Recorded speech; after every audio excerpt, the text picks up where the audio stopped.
السلام عليكم ورحمة الله وبركاته. بلي وانتي كما جمتو تجارتمتو جرتو جبهتو نجاح خيساني بك جرتين تنجيني ربي سنبراتا وندا خيسا مسلمة كريستانتي ألقا خنا كور قد جرتان يدو تكن جالد والله لازم ما شاء الله تبارك الله.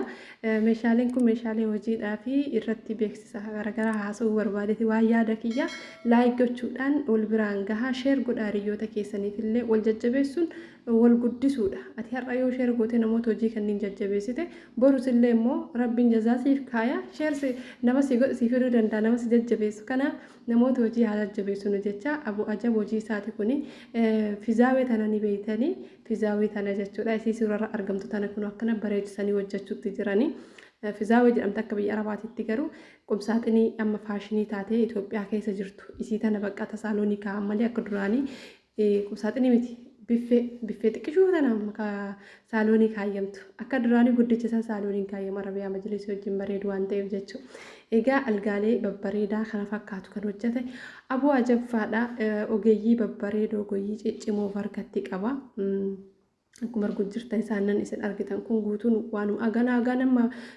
hamma biraa deeme kan dalagameedha. Hedduu isaanillee kan fe'ame argitan jechuudha. Yuutuubii Nasruu Abbaa hojii irratti gadi lakkisee jira kan fe'ee yeroo fe'u konkolaataadhaan hedduudhaaf fe'ee jira. Akkasuma ijoolleen iddoo biraa jiran meeshaan keessan xumuramee wal eeguudhaaf meeshaa keessan isiniif hin fe'ini. Maaliif fakkeenyaaf naannoo nageellee ijoolleen jirtan meeshaa keessan fakkeenya meeshaa tokko yookaan lama yoo biraa qabaatte meeshaa biraa baay'ee namoonni biraa qabu jiraate naannoo nageellee san keessa meeshaa san wal eegsisee guyyama tokko fe'uudhaaf malee waan biraatiif mitiin beektan akka meeshaan keessan xumurame anallee immoo viidiyoodhaan kan natti agarsiisaa jechuudha. Kanaaf meeshaan keessan haala bareedaadhaan akka inni bira dhaabbatee isin ilaalee to'atee anuyyuu viidiyoodhaan baay'ee yeroo haasofsu meeshaa keessan hin gaafanne hin dhiisu jechuudha. Isin argitan kun biffeedha bareedaadha hedduu takka qalamii minaamina taafaa. Hedduu takka babbareeda biffeeleen akkasuma wallaahi maashaallah diizaayiniin kan isin ajajattan waan feetan ajajachuu hin dandeessanii waan nama ajaa'ibu immoo jara kananiin dinqisiifadhe tokkoffaa biyya keessa jiraatanii diizaayinii fakkeenyaaf algaa kana laalaadha. Algaa diizaayinii biyyoota arabaatti arge keessaa tokkodha. Algaa kana akkana bareessanii isaan hojjechuun ogummaa akkam cimaa akka isaan qaban ijoolleen kunniin warroota hojiin harkaa babbadee taa'an garuu warra abbaan ajab isaaniifis hojii uume ofii isaatiifis hojii uummatee yeroo akkanatti hojjetu. Jajjabeessuu qabu anumaaf sihii jechuudha isinii galte.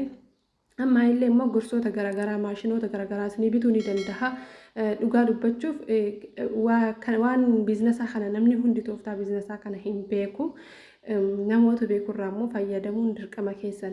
Abbaa ajabnuma inni beekaa hin beektan jechuudha. Nasruu abbaa hojii inni beekaa meeshaalee hedduu meeshaalee fakkeenya maashinoota shaamaa maashinoota soqidda daakuu kan kasalaa oomishuu akkasuma maashina daabboo garaagaraa kanneen sirriitti bakka gatii isaa fi daambanyoota hedduu qaba waan ta'eef ijoollee hedduullee bitaa jira. Kanaafillee isa dubbisuu ni dandeettan lakkoofsi isaa kun yookaan iskiriinii gubbaa jiru kana inni algaalee diizaayinii isin jibbira jiru kamuyyuu ajajattan akka isin hojjechuu danda'amu algaan kun ragaadha jechuudha. Algaan kun masaabaa qaba hedduu diizaayinii bareedaadha. Wallaahi qumsaaxinii diizaayinii kanaaf irratti hojjetamee jennaan wallaahi maashaallah tabaarakallaadha.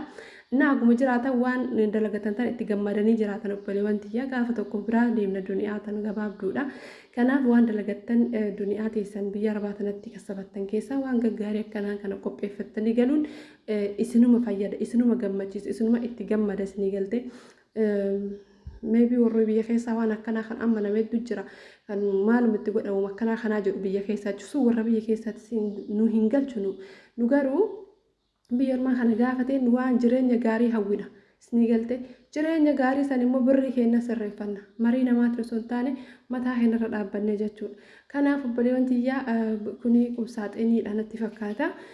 Egaa algaan kunillee qubsaaxinii qaba akka filannoo abbaatii akka ajaja abbaatiin dalaganii fi meeshaalee hedduutu dalagamu jira. Haala bareedaadhaan dalagaa jiranii dammoo fixnatiidhaan dalagaa jiranii meeshaa isin argitan kun kan nama tokkoo bichaa miti alaa mana keessatti isin argisiisutti jira. Ala gibbii alaa keessallee guutuudha mana keessallee guutuudha haala bareedaadhaan amaanaadhaan isiniif dalagamu jira. Meeshaan kuni wallaahi gatiillee gatii madaalawaa gatii hedduu galeessaan isiniif dalagamutti jira. Inshaallah isinillee irraa dalagattanii innillee irraa fayyadamtanii innillee isin irraa fayyadame akkasuma namoonni isa bira hojjetanis akka irraa fayyadaman maaliif namoonni gisee ammaa hojii dhaabanii hojii dhabuudhaan siraafattii ta'aniitumaan ta'anii ijoollee biyya arabaa fakkeenya hedduun isaanii warra zurguu warra jaartii isaanii biyya alaa jiraattee jirtu ta'uu danda'a. Siingaltee warra ogummaa gaarii qaban garuu hojii hin qaban. Ogummaa isaanii san garuu namni harkatti irratti hin beeku garuu gaafa fidee inni asitti hojii kana banee hojii kana hojjechiisu ajaa'ibaan na dinqisiisa ogummaa isaanii. Osoo biraan dhufin argitanii kichin kaabineetii isaan hojjetan tokko wallaahi jaaladhe maashaallah obboleettii isa rabbi nagaan itti haa galchu kichin kaabineetii bareeda wahii hojjetaniif jechuudha. Bakka andoo maxxaka guutuu dalasiifachuu hin danda'a jedhu hamilee godhadhe jechuudha. Yeroo gabaa guyyaa meeqa keessatti umuraniif kichin kaabineetii sana. Bataam irraa gammadeen wallaahi al'aazam rabbiin nagaan itti haa galchu obboleettii sana. Maaliif ogummaa isaanii san dinqisiifadhe gaafa akkanatti hedduu namni hin beeku garuu gaafa gabbaatee hojii eegaltu ogummaa isaanii garaamii ogummaa qabdachuu ijoolleen. Kanaafuu anilleen asii meeshaa keessan akka malattitti isinii hordofaa abbaan ajabullee immoo bira dhaabbatee waan hunda meeshaalee orijinaalaan isiniif dalagaa isinis irraa ajajjattanii akka wal qarqaaru hundi kennaa isiniin jedhaa kabajaaf jaalalaan ammas meeshaa kana qofaa miti odeeffannoo biraa hedduu irraa argachuu hin dandeettan isinii galee osoo nama inni fanne osoo isin inni fanne akka isin asirraa anillee abdiin qaba. Inin beekallee amane sallee akkuma anaa kana anama ijoolleen hedduun karaa keessatti yoo natti dhufanii wallaahi osoo hin fanne riikardii isaanii kun waasaapii guutuu kan baraan waa irraa argadheeti miti ginna ni fadhu bakka obboleewwan kee hedduu takka nama ni fadhuunan nin kabaja hundi isaanii riikardii deebisaaf kun namni tokkumee riikardii naan deebisee naanaa jedhu koomentii jalatti wanni isaan na gaafatan waan biraa miti fakkeenyaaf.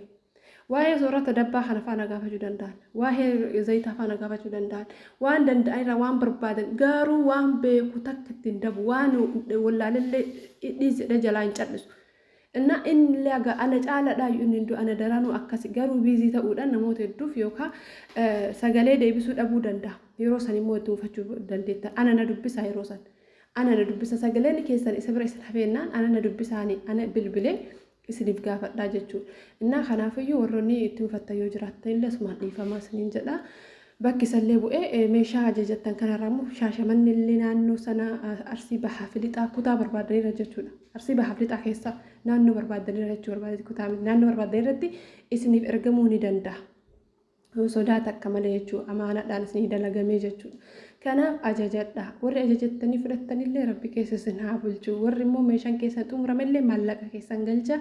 Meeshaan keessan akka isiniif galu taasisaanii hojii boonsaadha. Kun hojii bareedaadha. Ani wallaahi osoo nama biraa abbaa manaa hiixuu baate nama biraas ta'e haaluma kanaaf viidiyoo hojjedhee fi beeksisaa fi jechuudha. Gin abbaa manaa kiyya ta'uu wajjin ani asuuyyuu taa'uu hin qabu angalee mooyaa isaa kana hojii isaa kana beekumsa sammuu isaa sana isiniif akka inni poost godhu barbaadan.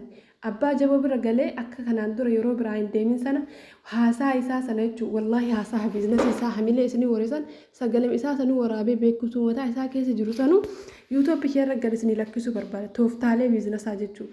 Namoonni hedduun ka akkas ta'e inni maa akkas ta'e akkas waan akka badaam yeesaraa sawno nama wajii wallaahi laazum an jaarsa kee ta'ee fi miti aydoon keera jaarsa kee dhimmi jaarsummaa waan biraatti gin badaam yeesaraa sawno ogummattillee.